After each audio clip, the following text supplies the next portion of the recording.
Rest is not idleness, and to lie sometimes in the grass, under the trees, on a summer's day, listening to the murmur of the water, or watching the clouds float by in the blue sky, is not a waste of time. Sir John Lubbock said this in his book, The Use of Life. How are you? Are you tired, stressed out? Do you really need a break? Does that quote sound wonderfully amazing and yet too good to be true? Can I encourage you that it might not be too good to be true? That maybe, just maybe, you could have a break? If not from everything in life, at least a break from homework for a day. Let me start by telling you my story. Like most people, I used to do homework most or all days without not thinking about taking a day off much. But through the encouragement of my mother and maybe other things, I decided to start taking a day off. And now I'll do almost whatever it takes to have a day off. It was Easter Eve, and I had a big project that I needed to get done. So I stayed up all night. I finally finished and went to bed about 4:30 in the morning, and I needed to be up at 5:15 for a sunrise service. I went to bed and laid there and couldn't fall asleep and got about 5 minutes of sleep or so. And the next day, I was falling asleep in church. And I was falling asleep when we had company over after church. But at least I got a nap. And at least I didn't have to do any homework that day. Now, as you can see, it can be a lot of work to take a day off.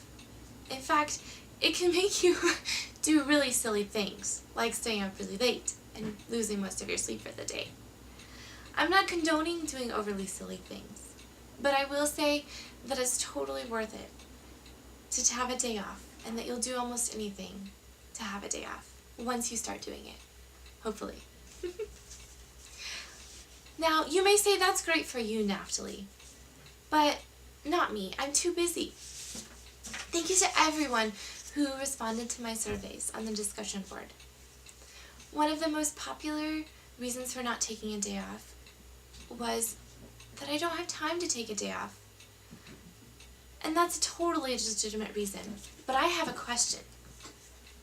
Can you afford not to take a day off? In the book written by Matthew Sleeth, 24/6, A Prescription for a Healthier, Happier Life, he says, subtracting a day of rest each week has had a profound effect on our lives. How could it not? 1 day a week adds up. 52 days a year times an average lifespan is equal to more than 11 years. That could be you resting for 11 years of your life.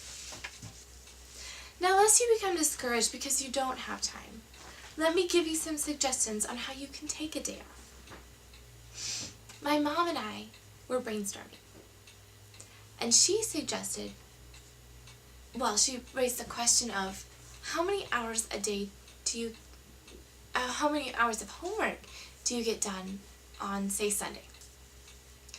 Could you maybe do an extra little bit other days so that you could have that day off? Say it's 2 hours that you would do on that day. Could you do 30 minutes on 4 other days and get that extra day of rest? Jerry, in her reply to my survey, she said that she doesn't go on Facebook as much as she used to. This is a great idea. I used to go on Facebook often, and now I'm lucky if I go on once a week. But I love it. Are you addicted to social media or texting? Maybe you could limit your social media time to a few times a week or a certain amount of minutes per day. Could you maybe stay up 15 or 20 minutes later at night, or get up 15 or 20 minutes earlier to get some homework done? I'm not saying that you need to sacrifice much needed sleep, but maybe there's little bits of time that you could squeeze in to get extra homework done. Enlist the help of your family. Have your children make dinner one night a week so that you can get extra homework done, even if they just make mac and cheese or Papa Murphy's pizza. Is there a special household task that you could do, like folding laundry, while you listen to a lecture?